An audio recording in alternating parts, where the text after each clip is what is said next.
વાચીની દેવી. લેખક ધૂમકેતુ. પ્રકરણ 29. વાચીની દેવી. એકલી અને અશાંત. સ્થિર, શાંત, અડગ અને અક્કડ ઊભેલી સેંકડો નારી સૈનિકો પાસેથી વાચીની દેવી રાજમહાલયમાં પ્રવેશ કરવા માટે થોડીવાર પછી પાછી ફરી. ત્યારે એના પગલામાંથી હજી એ જ અધીર રણરસના પડઘા ઉઠતા હતા. તે ત્વરાથી ઘોડા ઉપરથી ઉતરી. સામે ઊભેલી નાગદેવીએ પ્રણામ કરી એની શમશેર ઉપાડી લીધી. એક હાથે પાછળ ઉડતો પટોળાનો છેડો વાચીનીએ ગ્રહી લીધો. એક જ નજર નારીવૃંદ ઉપર કરી. ભાલા ઉપર નતમસ્તકે ઊભી રહી ગયેલી સેંકડો નારીઓ ઉપર ફરીને દ્રષ્ટિ નાગદેવી ઉપર પાછી સ્થિર થઈ ગઈ. આજ પછી રાજમહાલયની ચોકી વધારે જાગૃતિ માગશે નાગદેવી, તેણે હંમેશાની ઢબે કહ્યું. હવે પાટણ આપણે સંભાળવું પડશે. વલ્લભરાજ પાછા ફરે ત્યાં સુધી અને ત્યાર પછી પણ વધારે જાગૃતિ માગશે. નાગદેવીએ બે હાથ જોડ્યા. વાચીની રાજમહાલયમાં અંદર ગઈ. તેની સામે એક અત્યંત વિશાળ ભવ્ય ખંડેર હોય એવો આખો રાજમહાલય જાણે મૂકવાણી બોલતો ઊભો રહી ગયો હતો. પણ એનું મન એવી છાપ ઝીલવા હજી તૈયાર ન હતું. તે ત્વરાથી ખંડ ઉપર ખંડ વટાવતી ચારે તરફ ઘૂમી વળી. તેણે હૃદયને વ્રજ જેવું કઠોર બનાવ્યું હતું. એક વખત પ્રેમને તજી દીધા પછી છેલ્લા 12 વર્ષ થયા એણે હૃદયના કોઈ ખૂણામાં પ્રેમને આવવા દીધો ન હતો. એણે ભત્રીજાઓને મોટા કર્યા, પોતાની રીતે ઘડ્યા. રાજમહાલયમાં અનિયંત્રિત સત્તા ચલાવી.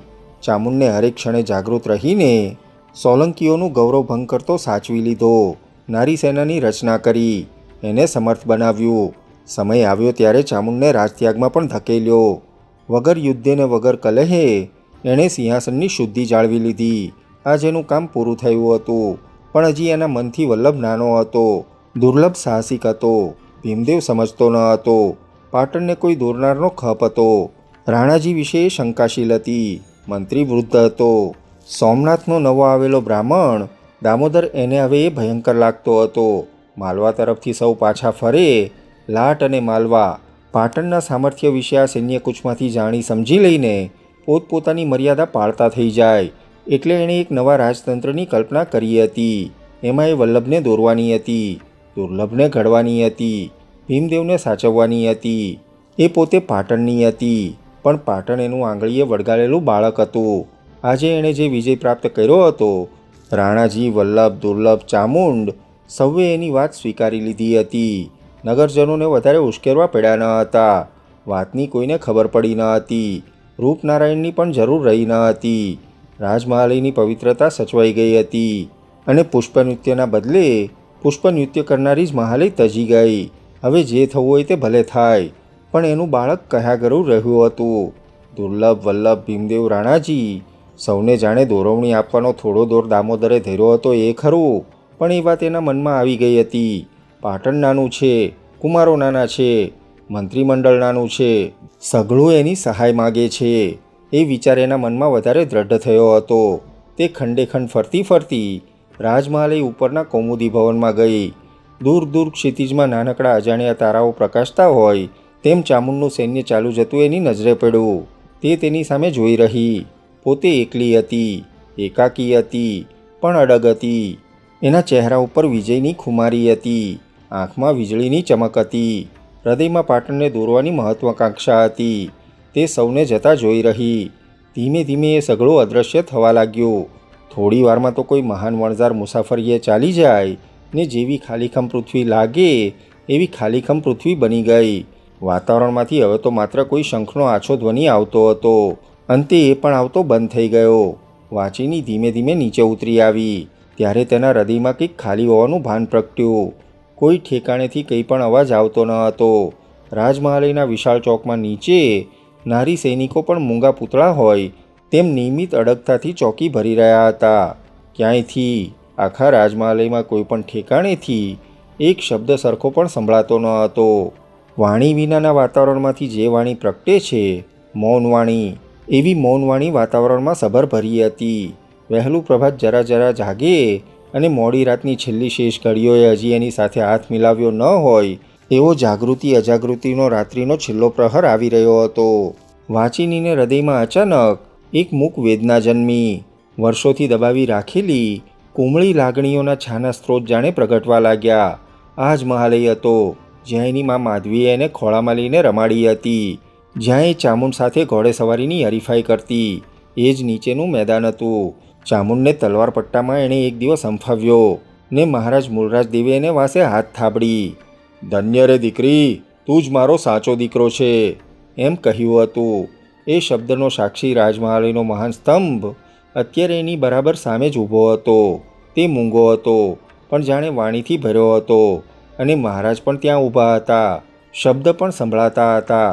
સમય જાણે ગયો નથી એવો અકાલ એના અંતરમાંથી પ્રગટતો હતો. વાચિનીના એકાકી અંતરમાંથી અશાંતિ પ્રગટી નીકળી. ઠેર ઠેર પોતે જાણે ચામુંડ સાથે રમી રહી છે. મૂળરાજ દેવનો હાથ પકડીને, બાપુ, ચામુંડને તમે જોયો એમ જાણે પોતે પૂછી રહી છે. અને મહારાજ ચામુંડ સાંભળે તેમ મોટેથી ના પાડે છે, પણ આંખમાં હસીને ઈશારાથી એને પાસેના સંતાઓનું સ્થાન બતાવી દે છે. આખો રાજમહાલય સંસ્મરણોની ભૂમિકા બનીને જાણે જાગી ઉઠ્યો હતો, અને એનો પથ્થરે પથ્થર વાચીની સાથે પ્રેમની ગોષ્ઠી માંડી રહ્યો હતો. ઠેકાણે ઠેકાણેથી આપ્તજનો સાથે થયેલી વિનોદ વાટિકાના પડઘા આવી રહ્યા હતા. સ્થળે સ્થળેથી સ્વજનોના પગલાં જાણે આ તરફ વળી રહ્યા હોય એવા ભણકારા આવતા હતા. વાચિની દેવીના અંતર ઉપર ન સમજી શકાય એવી મૂંગી વેદનાનો ભાર આવીને બેસી ગયો. આ શું થયું? એટલી વારમાં આ શું થયું? એ કંઈ સમજી શકી નહીં. પણ એની સામે ચામુંડનું, દુર્લભનું, ભીમનું એ સઘળાના મોં આવી રહ્યા હતા. એનાથી આ સહન થયું નહીં. તે દોડતી જઈને પોતાના વિશાળ પલંગમાં જઈ પડી.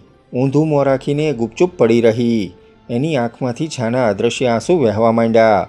એમને એમ ક્યાં સુધી એ પડી રહી એનું એને ભાન ન રહ્યું. એને પ્રભાતની ઝાંખી સુરખી પ્રગટતી લાગી. શબ્દના સળવળાટે જાણે આકાશ ગાજતું જણાયું. કોઈ કોઈ પંખીનો અવાજ આવતો લાગ્યો, પણ પોતાની એને એ અવસ્થામાં એ પડી રહી. અચાનક એના કાન ઉપર કોઈનો અવાજ આવ્યો. તેણે ઊંચે જોયું. નાગદેવી ત્યાં સામે નમન કરીને ઊભી હતી. અડગતાથી, ટેકથી સીધા સોટા જેવી અક્કડતાથી એણે દાખલ કરી એવી અનોખી લાગણીવિહીન શૈલીથી. વાચિનીનું મોં જોતાં જેના મુખ ઉપર ન કળી શકાય એવી આશ્ચર્યની રેખા આવીને ચાલી ગઈ. વાચિની તરત સ્વસ્થ થઈ ગઈ. તેણે અવાજને હંમેશની ઢબ કરતાં સહેજ વધુ કડક કર્યો. તે બેઠી થઈ. પ્રશ્ન કર્યો, કેમ? શું છે? કોણ આવે છે? દેવી, આવતું કોઈ નથી. આ મહારાજ ચામુંડે મોકલેલ છે. નાગદેવીએ એની સમક્ષ હાથીદાંતની કોતરણીનું એક અનુપમ સુંદર નાજુક રમકડું ધર્યું. કુંજની સુંદર ઘટામાં એક નાનો છોકરો ને છોકરી ખરે બપોરે રોંઢા ગાળવા બેસી ગયા હતા, ને દૂર દૂરથી આવતી કોઈ અદૃશ્ય પક્ષીની રમ્ય સુરાવલીના ભણકારા સાંભળી રહ્યા હતા. વાચિનીએ લઈ લીધું, પણ એનો હાથ જરાક ધ્રુજી ઉઠ્યો.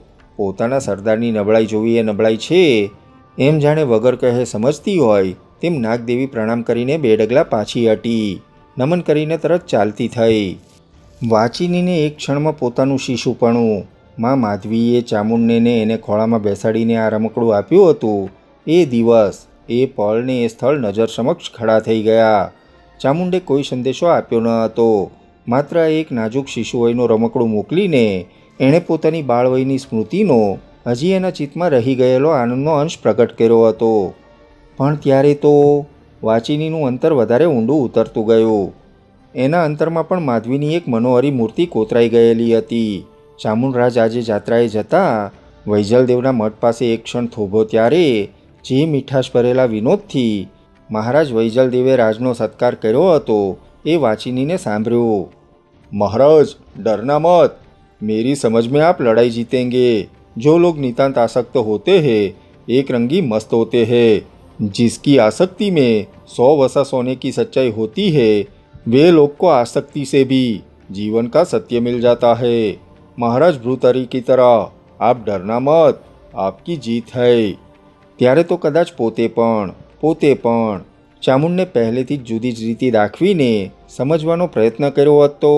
આજે પોતે એકલી હતી, અશાંત હતી. વિશાળ મહાલયની વિશાળતા હવે એને ભયંકર લાગતી હતી. એણે પોતે સતત પ્રયત્નથી જે સત્તા પ્રાપ્ત કરી હતી, ટકાવી હતી, રક્ષી હતી, સાચવી હતી, પોતાની જે થઈ રહે માટે નિત્ય જાગૃતિ રાખી હતી, આજે એ રીતિ એને પોતાને જાણે ભરખી રહી હોય તેમ આખા મહાલયમાંથી, ઠેકાણે ઠેકાણેથી ભૂતકાળની મીઠી વિનોદ ભરેલી સ્મૃતિના છૂટાછવાયા અંશો પ્રગટ થઈને એને વધારે ને વધારે ઉદ્વિગ્ન કરી રહ્યા હતા. તે બેઠી થઈ. એની સેવામાં રહેલી નિત્યકર્મની પરિચારિકાઓ એકદમ દોડતી આવી. રાજમહાલયના ગવાક્ષમાં દૂર દૂર ક્ષિતિજમાં પ્રગટતા સૂર્યના પ્રતિબિંબે એકી નજરે ઘણીવાર સુધી જોઈ રહી. એણે જે કર્યું હતું, ચામુંડને રાજત્યાગ કરવો જ પડે એવી પરિસ્થિતિમાં એણે એને મૂક્યો હતો. ચામુંડ ગયો, વલ્લભને દુર્લભ સાથે નીકળ્યા. રાણોજી ગયો, ભીમદેવ ગયો, સૌ ગયા. એણે આ જે કર્યું હતું તે કોના માટે હતું? કેવળ આગ્રહી સ્વભાવે આપેલું સ્વપ્ન હતું? ખરી રીતે શું હતું? એના અંતરમાં એક મહાન પ્રશ્ન ઊભો થયો. એ પોતે જેટલી પોતાની છે એટલી પાટણની છે ખરી? જો નહીં હોય તો સોમનાથનો આ બ્રાહ્મણ આવ્યો છે, એ જ્યારે પાછો ફરશે, દુર્લભ પાછો આવશે, વલ્લભ પાછો આવશે, રાણોજી પાછો આવશે, ત્યારે એનું સ્થાન ક્યાં હશે? એણે પાટણને પોતાનું રાખવું હોય તો પોતે પાટણના થવું જોઈએ. અસંખ્ય ધ્વજો, કળશો અને શિખરોથી શોભી રહેલ નગર તરફે જોઈ રહી. આ નગરી મારી છે, પણ હું જેટલી સત્તાની છું એટલી આ નગરીની છું ખરી? તે પોતાના મનને પૂછીને મનમાં જ જાણે સમસમી રહી. એને ઉયાભટ્ટની ભાવિ વાણી સાંભળી. રાજ સંન્યાસ ન થાય તો વિપત્તિ નગર ઉપર આવે. તે નગરનું ભવિષ્ય જાણવા ઉત્સુક બની. તેણે જરાક તાલી પાડી. એક અનુચર હાજર થયો. પાલખી તૈયાર કરો, મારે ઉયાભટ્ટને ત્યાં જવું છે.